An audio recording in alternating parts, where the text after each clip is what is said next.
লোককথা বা লোকজ কাহিনী হলো এমন সব গল্প যা প্রজন্ম থেকে প্রজন্মে মুখে মুখে ছড়িয়ে পড়ে। এগুলো সত্য নির্ভর ঘটনাগুলো থেকে একটি ঘটনা আপনাদের মাঝে আজকে নিয়ে আসলাম। ঘটনাটি অবশ্যই হতে চলেছে ভারতের বাঙ্গার দুর্গকে কেন্দ্র করে।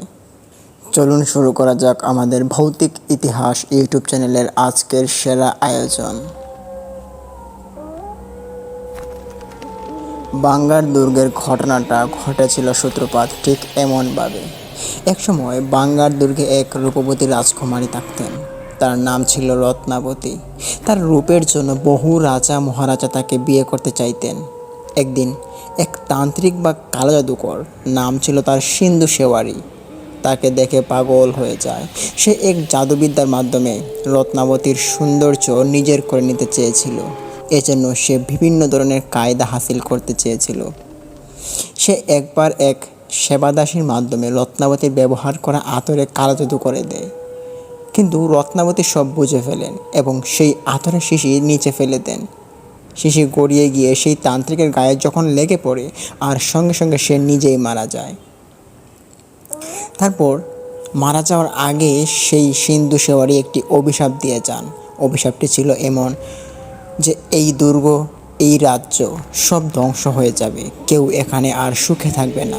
রত্নাবতীর মৃত্যু হবে এবং তার আত্মা এখানেই বন্দী থাকবে যতদিন না কেউ তাকে মুক্তি দেয়। তারপর সিন্ধু শেওয়ারি মরার অনেক দিন পর তাদের সেই দুর্গে আগুন লেগে যায়। আগুন লাগার পর রানী সহ রাজপরিবারে সবাই নিহত হয়। কিন্তু সেই দুর্গের আশপাশের মানুষজন কোনোভাবেই সেই দুর্গে আসেনি, কারণ তারা সবাই জানতো সিন্ধু শেওয়ারি নামক এক তান্ত্রিক সেই রাজপরিবারে একটি অভিশাপ দিয়েছিল। সেই অভিশাপের কারণেই সেই রাজপরিবারটি মারা গিয়েছে, যার কারণে কোনো সৈন্য, কোনো প্রজা আসেনি সেই পরিবারকে দেখার জন্য। তারা এভাবে এখানে মারা যায় এবং অনেক দিন কেটে যায়। তারপর দুর্গ চিরতরে পরিত্যক্ত হয়ে যায়, কেউ আর সেখানে প্রবেশ করে না। এরপর থেকেই শুরু হয়ে যায় কিছু অস্বাভাবিক ঘটনা, যেমন মানুষ যদি রাত্রিবেলা সেখান দিয়ে হাঁটাহাঁটি করত বা কোনো মেহমান আসা যাওয়া করত, তখন নাকি তারা দেখতে পেত রাত হলে প্রাণহীন ছায়ারা হাঁটে। এটা ছিল এমন যে কোনো ছায়া হেঁটে যাচ্ছে কিন্তু কোনো দেহ নেই। এরকমটা দেখে অনেক মানুষ ভয় পেত। তারপর সেখানকার স্থানীয়রা তারা এক ওঝার মাধ্যমে পরীক্ষা করিয়ে তারা বলছিল সূর্যাস্তের পর বাঙ্গার দুর্গের ভেতরে রাজপরিবার ও সৈন্যদের আত্মার নাকি ঘুরে বেড়ায়। তারপর অনেক দিন কেটে যাওয়ার পর রাতের দিকে মানুষজন দেখতে পেত মশালের আলো জ্বলে ওঠে ঠিক দুর্গের মাঝখান দিয়ে এবং আশপাশ দিয়ে নারীর কান্না শোনা যেত। সেখানকার মানুষ বুঝতে পেত যে অনেক মানুষ, নারীরা এখানে বসে বিলাপ জুড়ে কান্না করছে। তারপর কিছুদিন পর আরও মানুষজন দেখতে পেত রানীকে নাকি একবার সিঁড়ি দিয়ে নামতে দেখা গেছে সাদা কাপড়ে। এটা অনেক মানুষই দেখেছিল, কিন্তু এর রহস্যটা কেউ আর বুঝতে পারেনি। সবাই সিন্ধু শেওয়ারি নামক লোকটিকে চিনত এবং বলতো যে তারই সেই অভিশাপের কারণে আজও সেই অভিশপ্ত হয়ে আছে সেই বাড়িটি। তারপর এখানকার যে মানুষজন বাঙ্গার দুর্গে প্রবেশ করতে চাইতো, যারা ঢোকে তারা আর ফিরে আসতে পারতো না। লোকেরা বলে কেউ যদি সূর্যাস্তের পর দুর্গে প্রবেশ করে তার আর খোঁজ পাওয়া যায় না।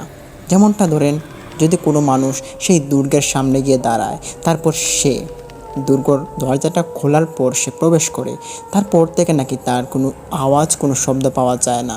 একসঙ্গে 3-4 জন যদি ঢুকে তাহলে তারা নাকি ভয়ঙ্কর কিছু দেখতে পেত এবং সেখান থেকে পালিয়ে আসতো।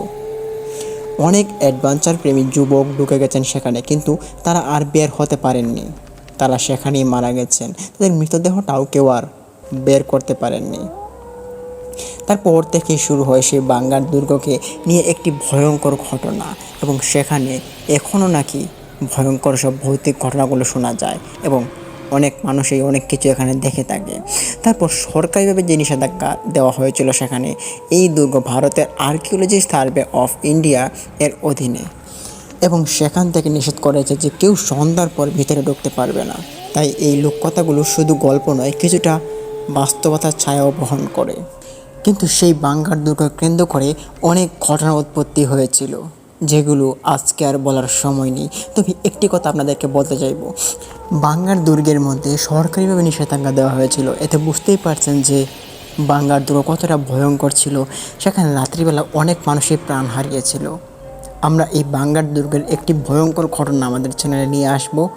আর আজকের এই শিরোনাম ঘটনাটি আপনাদের কেমন লেগেছে অবশ্যই ভালো লাগলে ভিডিওতে লাইক দিন, কমেন্ট করুন এবং অবশ্যই আমাদের ভৌতিক ইতিহাস ইউটিউব চ্যানেলটিকে সাবস্ক্রাইব করুন এবং পাশে থাকা বেল আইকনটি অন করুন। দেখা হচ্ছে কোনো এক নতুন একটি এপিসোড নিয়ে। ততক্ষণ সবাই ভালো থাকুন।